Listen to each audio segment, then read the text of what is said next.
Les fleurs de l'amour. Aujourd'hui, en ce jour empreint de douceur et de tendresse qu'est la Saint-Valentin, je vous ouvre mon cœur pour vous partager une histoire qui résonne profondément en moi, celle de mes parents. C'est une histoire teintée de peine et de regrets, des émotions qui ont façonné leur parcours et qui continuent à hanter mes pensées, surtout à l'approche de cette journée dédiée à l'amour. C'est en pensant tout particulièrement à ma mère que je ressens le besoin de partager ce récit. Depuis aussi loin que remontent mes souvenirs, à l'âge de 8 ans, l'image de ma mère revêtant des vêtements usagés est ancrée dans ma mémoire. Jamais je ne l'ai vue revêtir de somptueux habits neufs.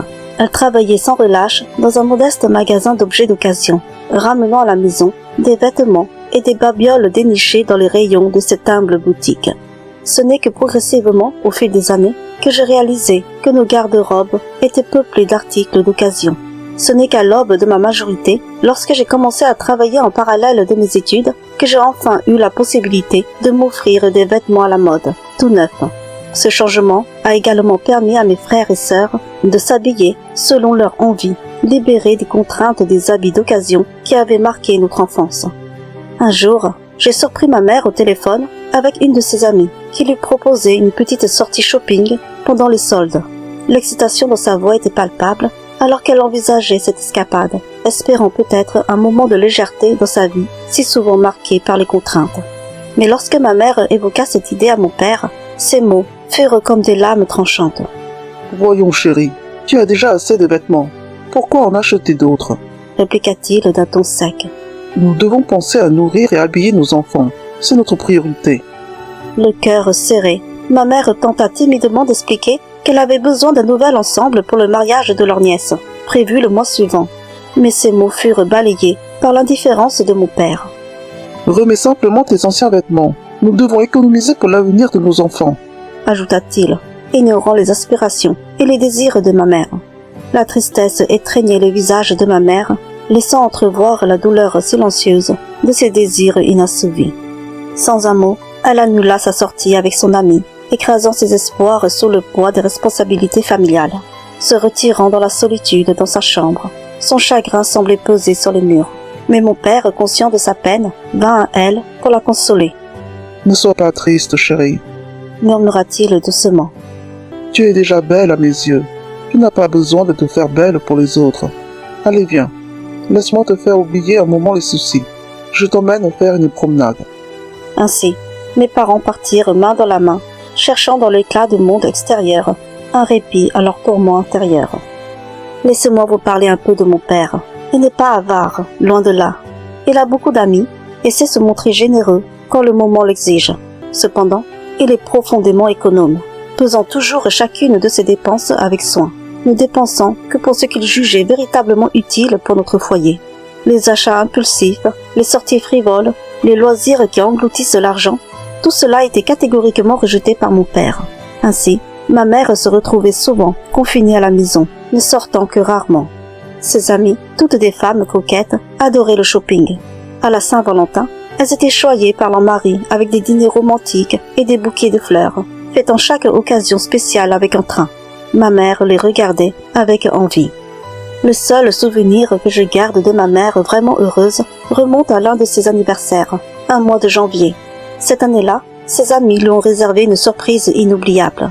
Pendant que mon père l'emmenait en promenade, elles ont transformé notre salon, accrochant des ballons partout et préparant un énorme gâteau.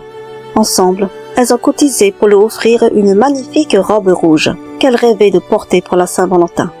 Quand ma mère a ouvert la porte et découvert toute cette effervescence, elle a laissé échapper des larmes de joie. Et quand elle a vu la robe rouge, ses pleurs se sont intensifiés. Ce jour-là, un sourire radieux a illuminé son visage tout au long de la journée. Je n'avais jamais vu ma mère aussi heureuse. Le jour de la Saint-Valentin, ma mère et ses amis ont décidé de faire une virée entre femmes avant de rejoindre leur conjoint pour la soirée. Ma mère avait enfilé sa magnifique robe rouge et j'avais eu le plaisir de la maquiller avant qu'elle ne parte passer tout l'après-midi avec ses amis.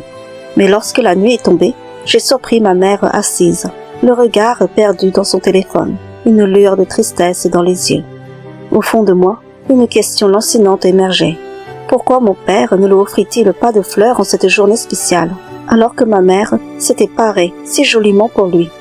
Depuis mon enfance, je n'avais jamais vu mon père lui offrir ne serait-ce qu'une fleur. Les yeux embués de larmes, ma mère semblait portée par un sentiment de déception. Je me suis approchée d'elle, inquiète, lui demandant si tout allait bien. Elle m'a assuré que ce n'était rien et s'est levée pour se retirer dans la salle de bain. Pendant son absence, mon regard s'est posé sur son téléphone abandonné sur le canapé. Curieuse, j'ai ouvert sa page Facebook et là, j'ai compris. Toutes ses amies avaient partagé des photos de leurs bouquets de fleurs offerts par leur mari. Ma mère avait seulement publié l'image d'une simple rose, accompagnée de ce message poignant. Vous avez la chance d'avoir un mari qui vous offre des fleurs. J'ai toujours rêvé de recevoir un bouquet de roses, mais depuis que nous nous sommes mariés, je n'ai jamais eu ce privilège. Ne m'en voulez pas, je poste simplement cette rose. Dans ce geste désespéré, je saisis toute la peine et le désir non exprimé de ma mère. À chaque Saint-Valentin ou anniversaire de ma mère, une même absence se faisait remarquer. Mon père ne lui offrait jamais de fleurs. Une fois, ma mère osa le lui demander, mais sa réponse fut cinglante. Un bouquet de fleurs était jugé futile et trop coûteux. Pour lui, il valait mieux utiliser cet argent pour la nourriture. Brisée par cette réponse, ma mère ne fit plus aucune demande. Peu à peu, elle s'éloigna de ses amis. Un jour, les signes de fatigue commencèrent à s'accumuler chez ma mère, mais mon père lui conseillait simplement de prendre quelques jours de congé. Cependant, elle refusa et continua à aller travailler. Puis un jour, un appel inquiétant d'une collègue de ma mère m'alerta sur son état de santé. Sans vouloir alarmer mon père, j'ai pris l'initiative de prendre rendez-vous pour elle et de l'emmener passer des examens à l'hôpital. Le verdict médical fut implacable. Ma mère souffrait d'une insuffisance rénale, ses reins fonctionnant à peine à 10% de leur capacité normale. Le médecin recommanda une dialyse pour ralentir la progression de la maladie, mais ma mère refusa catégoriquement ce traitement. Elle m'expliqua qu'elle avait perdu toute envie de vivre. Depuis toujours, c'était mon père qui gérait les finances, scrutant chaque dépense sur leur compte commun. Ma mère n'avait jamais pu s'offrir le moindre plaisir.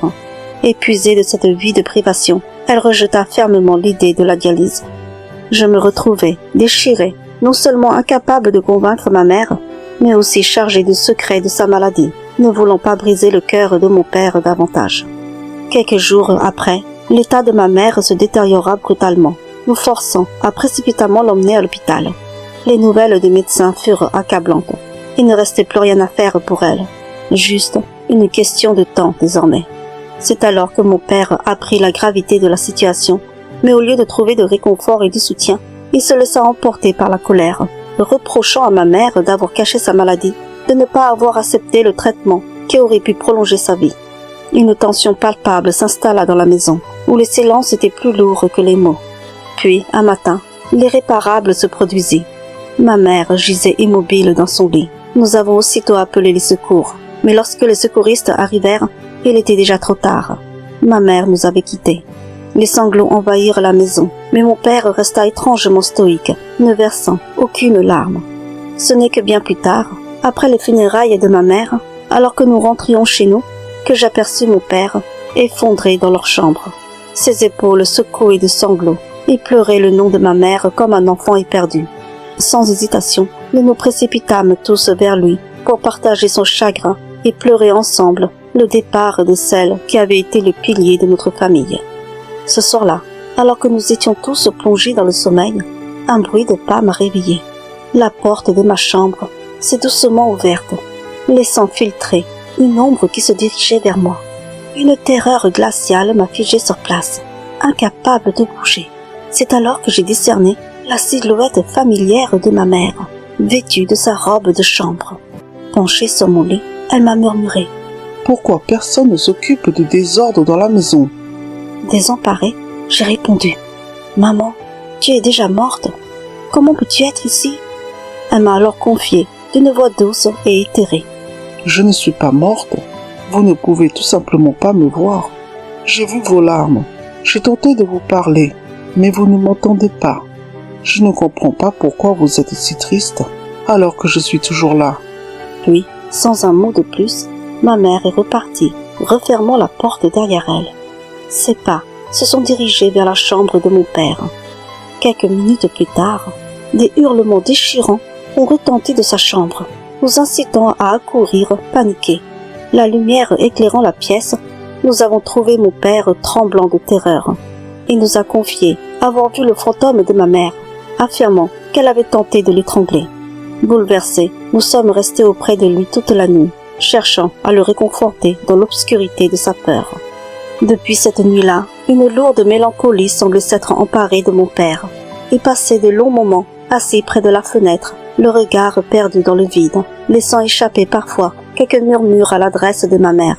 Il lui exprimait à quel point il se sentait désemparé sans elle, combien sa présence lui manquait, et à quel point il avait perdu toute motivation pour continuer sans elle. Malgré nos efforts pour le réconforter, chaque jour qui passait semblait l'enfoncer un peu plus dans sa douleur. Mon père nous a confié qu'il sentait la présence de ma mère dans sa chambre chaque nuit, sans pour autant entrer dans les détails. Ces mots étaient empreints d'une tristesse si profonde qu'ils nous déchiraient le cœur. Un vendredi soir, à notre retour à la maison, nous avons été tous pris de surprise en voyant mon père arriver avec un imposant bouquet de roses rouges. Dans un élan de tendresse inattendu, il nous a confié son désir d'aller sur la tombe de ma mère le lendemain, proposant à l'un d'entre nous de l'accompagner. Sans hésiter, j'ai offert de l'accompagner. Le lendemain, aux premières lueurs du jour, mon père et moi, nous sommes rendus au cimetière, le bouquet de fleurs entre mes mains. Alors que nous approchions de la pierre tombale de ma mère, mon père m'a demandé de lui remettre le bouquet de roses rouges et m'a alors confié d'une voix empreinte de regret. C'est à moi de lui offrir ces fleurs. Pendant trop longtemps, je n'ai jamais pris le temps de lui offrir ne serait-ce qu'une fleur. Ce n'est qu'après son départ que j'ai réalisé à quel point elle rêvait de recevoir des roses à la Saint-Valentin. Je regrette tellement. J'espère qu'elle voit que je lui offre enfin ces fleurs. Je m'en veux énormément de ne pas lui avoir montré tout mon amour comme elle le méritait. Je sais que c'est trop tard, mais maintenant, je peux seulement lui rendre hommage en déposant ces fleurs sur sa tombe. Les sanglots étouffés de mon père résonnaient dans l'air, tandis que je lui tenais le bras, le guidant vers la tombe de ma mère. Soudain, le brouillard se leva et devant nous se dessina la silhouette immobile de ma mère. Figée sur place, pétrifiée par la surprise, je sentis mon père se raidir à côté de moi. Il ne comprenait pas ce qui se passait. Tremblante, j'ai murmuré à mon père que ma mère était là, devant nous. Il leva les yeux vers la silhouette, puis, pris de panique, il m'ordonna de fuir. Dans un mouvement de frayeur, nous nous sommes retournés pour partir, mais quand nous nous sommes retournés à nouveau pour voir si elle nous suivait, il n'y avait plus personne. Revenant à nous, après cet épisode étrange, j'ai tenté de réconforter mon père en lui disant que peut-être ce n'était qu'une illusion. Cependant, puisque nous étions déjà là, nous devions absolument déposer ces fleurs sur la tombe de ma mère. Je lui ai parlé doucement. « Papa, nous ne pouvons plus faire marche arrière. Tu dois lui offrir ce bouquet de roses. Je ne t'ai jamais vu lui offrir la moindre fleur. Aujourd'hui, maman doit être tellement heureuse que tu lui offres enfin des fleurs. C'est pour cela qu'elle nous a attendus sur le chemin. Elle doit être si impatiente. Nous devons y retourner, papa. » Mon père, submergé par les regrets, a répondu. « Tu as raison, ma fille. Je n'ai jamais pensé à lui offrir des fleurs. C'est de ma faute. Je m'en veux énormément. Ta mère attend son bouquet, alors allons-y. » Nous nous sommes dirigés vers la tombe de ma mère, où mon père a déposé le bouquet de roses rouges, et s'est agenouillé en pleurant, lui adressant des paroles déchirantes. « Ma chérie, toute notre vie ensemble, pourquoi n'ai-je pas pensé à tes désirs, à tes envies? Je ne pensais qu'à faire des économies. Maintenant, il est trop tard. Aujourd'hui, je t'ai acheté ce bouquet de roses rouges.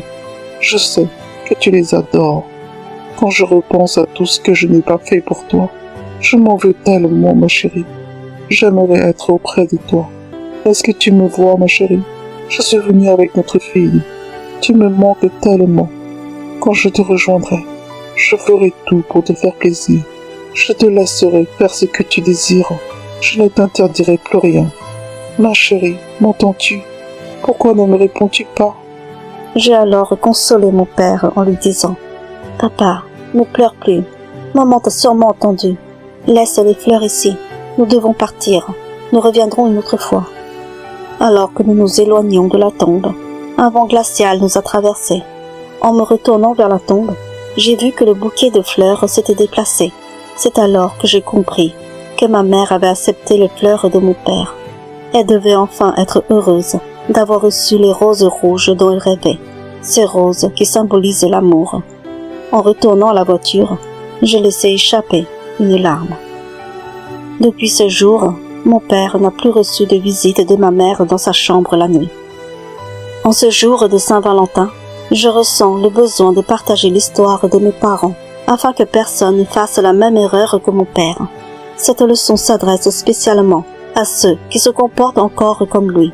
N'attendez pas que la personne que vous aimez ne soit plus là pour lui offrir des fleurs. L'amour ne devrait pas être emprisonné dans les regrets et les remords. Montrez à ceux qui vous entourent combien ils sont précieux dès maintenant, avant qu'il ne soit trop tard. N'attendez pas la perte d'un être cher pour exprimer votre amour et votre gratitude. Offrez des fleurs, dites « je t'aime », créez des souvenirs précieux, car chaque moment compte.